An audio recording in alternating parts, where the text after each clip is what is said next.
Hi guys, how are you all? So this is the part 7 for our making of Indian Constitution. In the previous session, we have seen that the working of the Constitution is going on smoothly. So since the Constitution is getting ready, the next step is to get the independence. So we have discussed in the previous session that the Lord Mountbatten's plan have decided to get two constitutions. Okay, they have decided to have Pakistan from India. So the even the Muslim League were happy. The members of the Muslim League were happy, and they started coming to the Constituent Assembly. So everything is going on smoothly. So what is the next step? The Constitution is getting ready. The next step is the independence. Right. So what they have done to get this independence, that we will see in this particular session. Means we will start about the introduction of the independence bill. Right. Let's quickly move on to the session. Before that, let me introduce myself. So I'm Dr. Sashi Prabha, who is presenting you this particular topic. Moving on. So the Indian Independence Bill was introduced in the British Parliament on July 4th, 1947. So, in order to get the independence, they have introduced a bill in the Parliament, and that bill is called as Indian Independence Bill. And when this bill was introduced, so this bill was introduced in 1947, July 4th. So now, what is this bill? What it contain and what it mean? That is an important question. So let us talk about this bill, what this bill contain, what is the content that is present in the bill that we are going to discuss about. Right. Moving on. So the Indian Independence Act of 1947 provided that from August 15th, 1947 would be set up two independent domains from India and Pakistan. I repeat once again, the Indian Independence Act of 1947, what this bill has provided means, it provided as the date of independence. It provided that August 15, 1947 will be the date of independence. So we will get independence in August 15, 1947. Right. And they also said that according to the Lord Mountbatten plan, the India will be having two domains, that is India and Pakistan. So means finally we are going to get the independence for which we were struggling for many years. Right, but our country is going to split into two independent domains, India and Pakistan. Right, and this Indian Independent Bill Act came into force from July 18, 1947. So tomorrow you can get a question like, when does the Indian Independence Act came into force? The Indian Independence Act came into force on July 18th, 1947. Right. So moving on. Now, if we get independence, the immediate requirement will be there. Okay, the immediate requirement for our country will be our representation. We should have some flag to represent our country. So the Constituent Assembly adopted the flag. The national flag has been adopted on July 22nd, 1947. So please remember in a chronological order. First point what I said, July 4th they have introduced the Indian Independence Bill. July 18th they have given that the India will have the independence, and on August 15th, okay, 1947, and July 22nd they say they have adopted a national flag. So please remember this in a chronological order for you to easily remember this. Now the next question is, do you know who designed this national flag? Yes, we adopted national flag. Today we know what is our national flag. But who designed this national flag? The person who designed our national flag, our tricolor flag, was Pingali Venkaya. So Pingali Venkaya Garu, he belongs to Andhra Pradesh and he is the person who designed our national flag. Now, moving on to the next point quickly. Since Indian Independence Bill has already decided that India will be separated into two provinces. Okay, Lord Mountbatten who was a Governor General at that time, he made an announcement. Right, Lord Mountbatten, who is a Governor General at that time, he made an announcement on July 26, 1947. So what was the announcement that was made by Lord Mountbatten? He made an announcement that they will be establishing separate constituent assembly for Pakistan. So see here. The Pakistan will be separated from India. This has been decided by Lord Mountbatten's plan, right? So after that, Indian Independence Bill was introduced. When we got the Indian Independence Bill, was introduced on July 4th, and on July 18th, they adopted this bill, and on July 22nd, they adopted the national flag, and on July 26th, Lord Mountbatten announced that Pakistan will have a separate constituent assembly. Till now, we have a constituent assembly for India and Pakistan both. Now, since Pakistan has to prepare their constitution separately, they should have a separate constituent assembly. So, the Pakistan Constituent Assembly has been announced by Lord Mountbatten on July 26, 1947. Right. As Muslim League demanded, they are going to have a separate state, and for the same, they should have the constitution, and in order to prepare the constitution, they will have the Constituent Assembly. Clear? Now, the Constituent Assembly, it reassembled on August 14th, 1947 as a sovereign constituent assembly from the domination of India.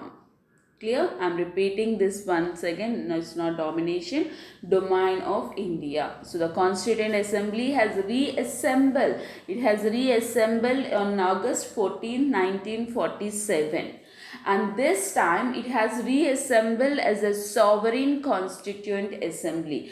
Just one day before the independence, they assembled as sovereign constituent assembly. And here you guys know what is sovereign. Sovereign means not bound to anyone, free from all restrictions. Okay.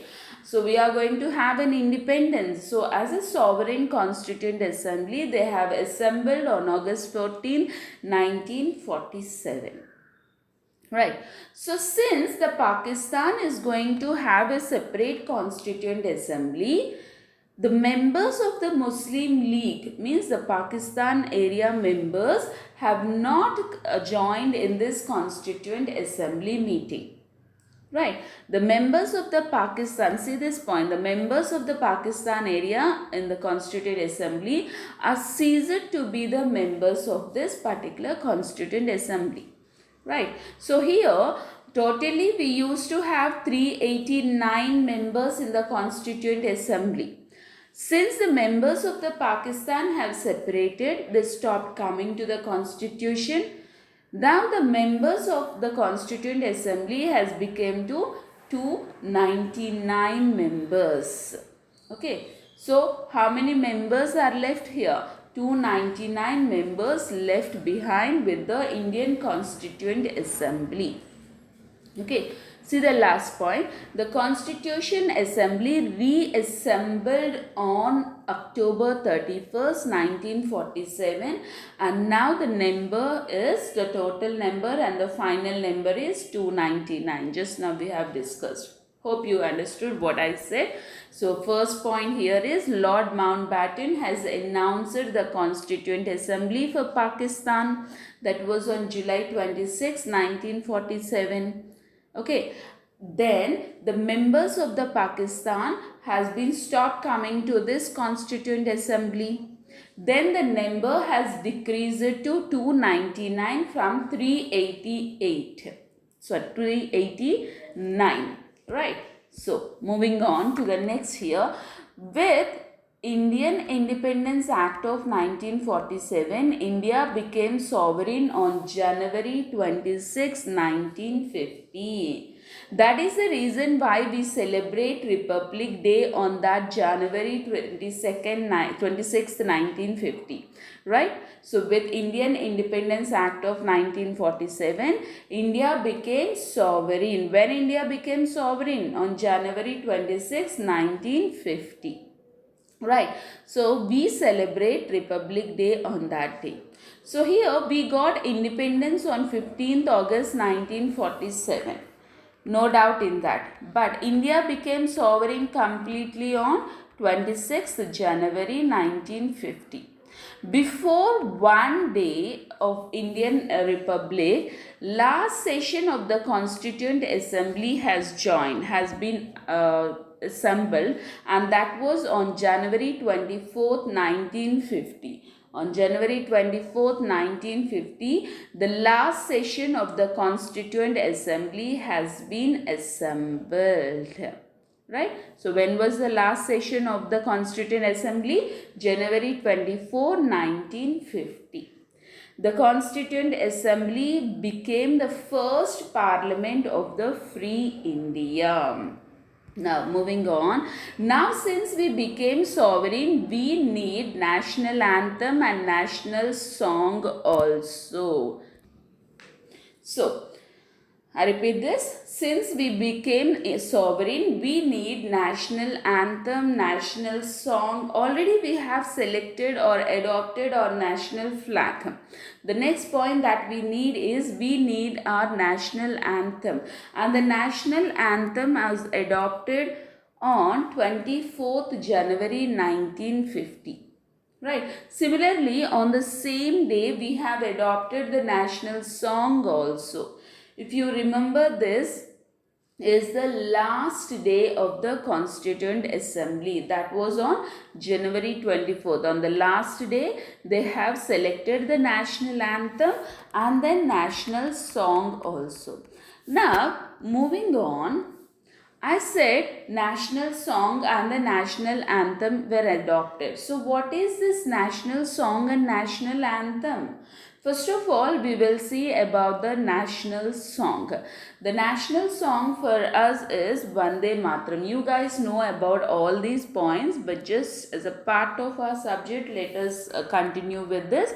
Right? The national song is Vande Mataram. And who wrote this national song? National song was written by Bankim Chandra Chatterjee.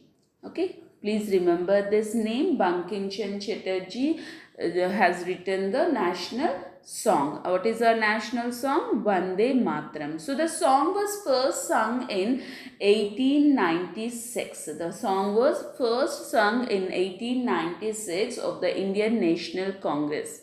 So this was the first political occasion in which the song was sung. That was in 1896. Actually, Vande Mataram was composed in Sanskrit by Bankim Chandra Chatterjee. Okay, but this was the source of inspiration for the people in their struggle for freedom. Means at that time, during the struggle for freedom, this song was a source of inspiration for the people at that time. They used to sing this song at that time during the movements, freedom movements. Right, and we have equal importance and equal status for both our national song and the national anthem also. Okay, don't struggle to identify which one will have more importance, whether the national song or national anthem. Both will have equal importance. Now, moving on to our national anthem. What is the national anthem? The national anthem is a patriotic song which is officially taken by the country as an expression of national identity. So, this national anthem is the national identity. Simply saying, national anthem is the national identity for us. And for India, the national anthem is Jana Gana Mana, written by our Nobel laureate, that is Rabindranath Tagore ji. It acts as a catalyst for the feeling of the pride. So, national anthem acts as a catalyst for the feeling of pride. Right. So we completed this. So that's all about this session. So we will next see how the continuation has taken place, how the final constitution has taken place, what are the committees that are present, everything that we'll see in the last session. So the next session is the last session for this topic. After that, I'll provide you the MCQ so that it will help you to go for practice. Okay, and then next after MCQs, I'll provide you the next topic according to the syllabus. That's all for today's session, guys. So subscribe the channel and click the bell icon so that you'll get the further notifications if any. Right. Thank you, guys. Take care. Bye bye.